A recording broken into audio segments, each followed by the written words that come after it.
everyone, and welcome to Read This Now, the weekly webcast where Brad Gustafson and I share two books that we love and we think you should read. When, Brad? Let me try something new in honor of February. Am I doing this right? Perfect. Read right now. That's right. I love it. Yay. Book love is in the air, right? It really is. Every day.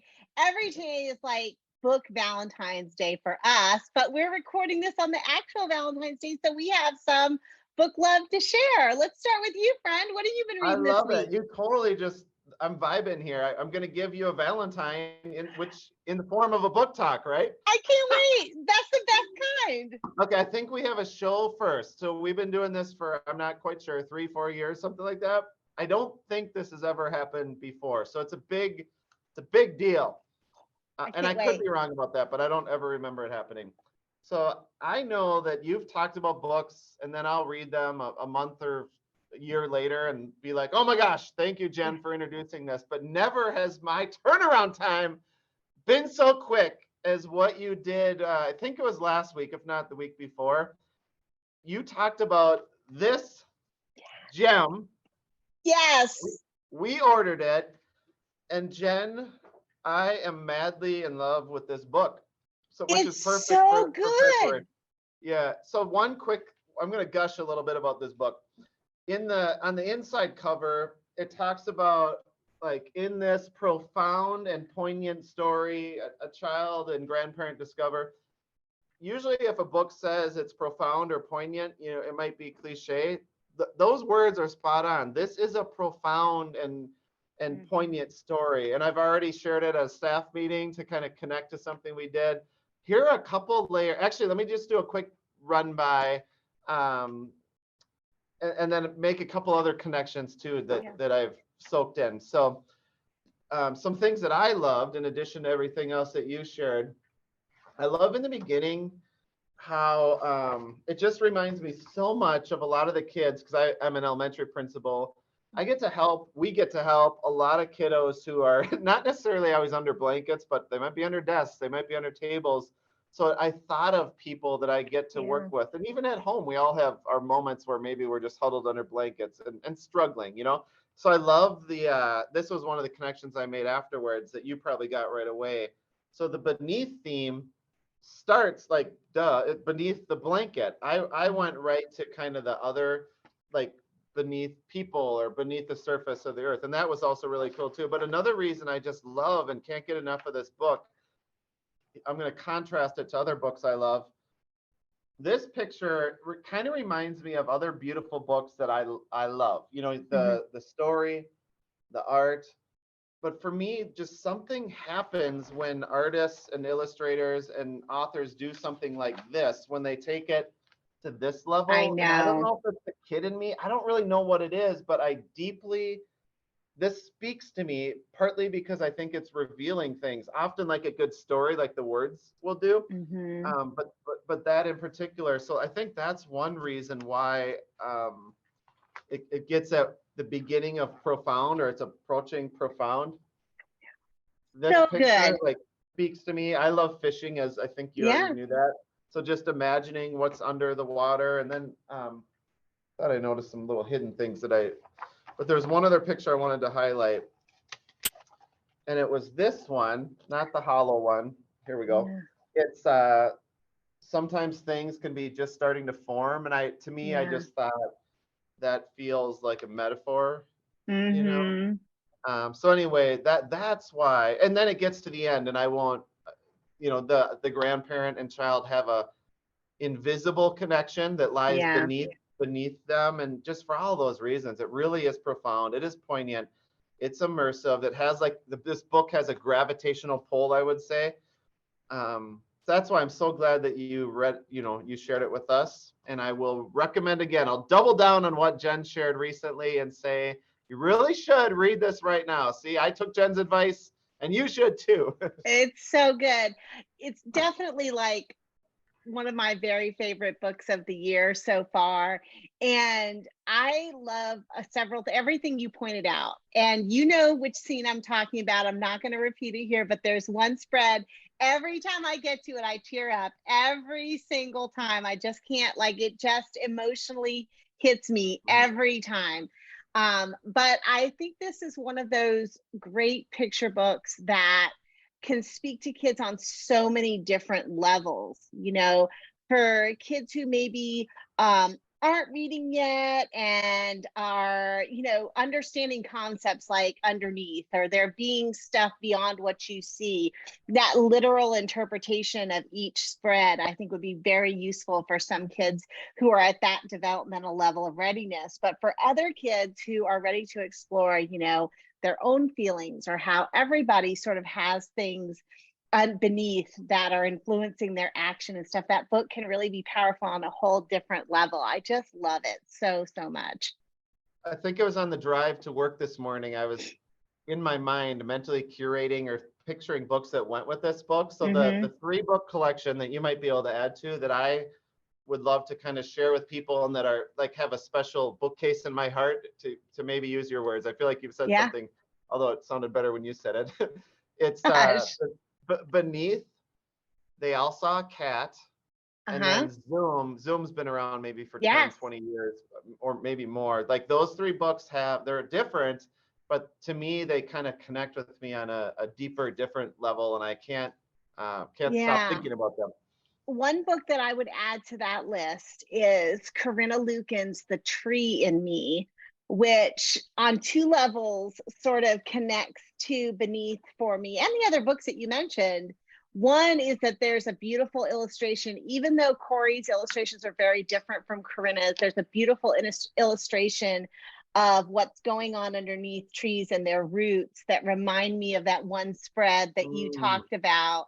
And then there's a similar illustration that kind of has to do with the canopy above of trees and how you see stuff going. If you look, the closer you look, the more you see going on up there, which is really pretty neat. But that book is sort of this visual metaphor for how, you know, humans are a lot like trees. There's a lot happening below the surface. There's a lot happening inside. There's a lot happening, you know, and that if the idea behind the book is, if, you know, I can understand the tree in me, then maybe I can understand the tree in you. And it's really beautifully done. I think it would be a interesting paired text with Beneath as well. So is there such a thing as a quad pair of text? Yes, absolutely. Text? They're all paired. A pair doesn't have to necessarily be 2. They're just connected. You know, they're so that's awesome. Yay. All right. Well, what inspiration do you have for us today, Jen? Well, I got to tell you, the book I'm sharing today is very different from the books that we've already talked about this morning. But one thing that I think it does have in common is that I feel like you're going to feel a real urgency to read this one, because it just spoke to me as a book that you would really, really love. And I'm going to start by telling you like what the book is being marketed as. Like when people are talking about this book, including the publisher, they call it like a mashup of, listen to these 2 titles, okay? One of Us Is Lying, which you read, didn't you read yeah, okay. One of Us Is Lying, and The Hate You Give. Wow! I know. That's a mashup. And so that's a lot to live up to. Like, you know, when people say this is a mashup of those 2 books, I'm thinking, well, that's a high bar. And let me just tell you, this book, which is called The Promise Boys by Nick Brooks, blew it out of the water. Like, jumped over that high bar and exceeded it like exponentially. So let me tell you a little bit about what this book is about. Okay, so it is about it's about a school called Urban Promise Preparatory Academy, which is in Washington, D.C. And the promise of this school, this charter school, is that it's going to uplift kids from in DC and beyond, from historically marginalized communities, help uplift them out of the situations and the systems that may be keeping them from succeeding, and lift them up into college or to a career, et cetera, that they want to achieve. But over the years since the school was opened, things have really changed, going from this really hopeful place to a place that seems more about like comfort, like conforming than about creativity, a place that is more about discipline than really about curiosity, right? A place that on the surface is bright and shining and new, full of lots of things that donors have given, but just underneath the surface, beneath, if you will, some undercurrents that feel a little bit more harmful and maybe in opposition to the school's original goals. Our story sort of opens up on the heels of a murder. The principal, the beloved principal who actually opened up the school, was murdered. And we, as readers and the entire school community, have to figure out who did it. 3 suspects rise to the top right away. 3 Promise boys, 3 students there at Promise Prep: Trey, JB, and Ramon. These 3 boys hardly even know each other. They might recognize each other in the hall. They're all seniors, but they don't hang with the same people. They're not friends. The one thing that they have in common is that they have been recently sort of questioning Principal Moore's methods and questioning why there's rules like the fact that they're not allowed to smile or laugh in school. Rules like they all have to walk along a blue line that's painted on the floor, and if they don't walk on that line, they get a demerit. And why the teachers are more concerned with this electronic system of recording demerits than they are in really helping these kids figure out who they are. So now these 3 boys who aren't connected in any way now have to join forces and like bring in some people who do love and respect and care for them to help figure out who really killed Principal Moore. And let me just tell you, there's no shortage of suspects.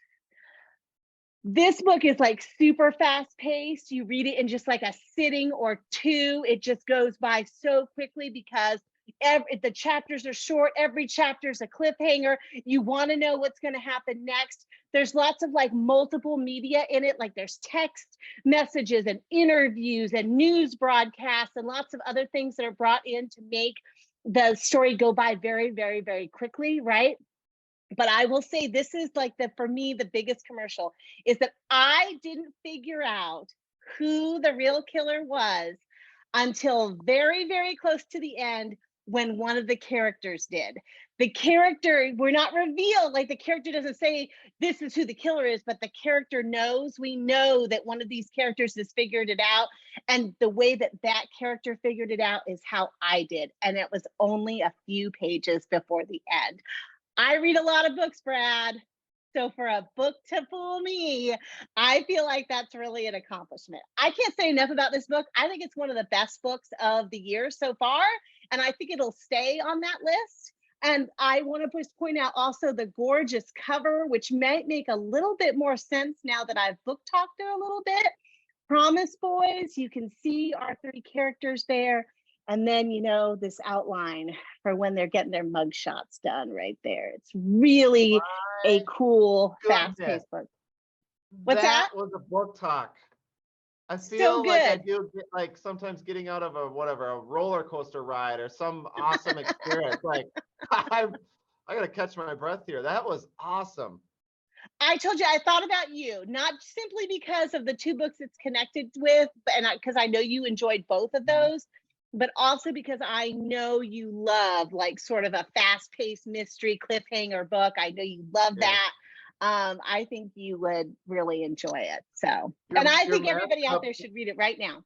Your mashups are contagious because now I have a new mashup in my mind. The Mars robot book that you told me about, I don't know, a year ago. That is like tattooed on my brain. I haven't read it yet, but it's like there. I will read it. And story. Now it's both sides of my brain have the mashup going because this is there now too. So that's the new mashup. Well, you got to read them both, Brad. I think you'll love them both. My goodness. Can I say one other thing about this book? Is that for you and for others, the audiobook of this, because I listened to the audio and read some of it at the same time, like I read with my ears and my eyes. And the audiobook is incredible. It's a full cast. There's lots of different media that's involved. And I feel like, every year the Youth Media Awards are given to audiobooks. It's called the Odyssey Award. I'm making a prediction right now in February. We're going to see an Odyssey, at least honor for this audiobook. It's one of the best audiobooks I've ever listened to. So cool. if you're like, can read in the car, in the drive and stuff, to our 3.5 viewers, this might be a good book to pick as an audio. Good stuff. Definitely worth the price of admission today. If you're looking for other amazing book conversations and recommendations, go to, got a pen, got a pencil, got a keyboard? I'm ready. bit.ly/read_this_now. Woo! Yay. We'll see you next week, friends. Until then, happy reading, everyone.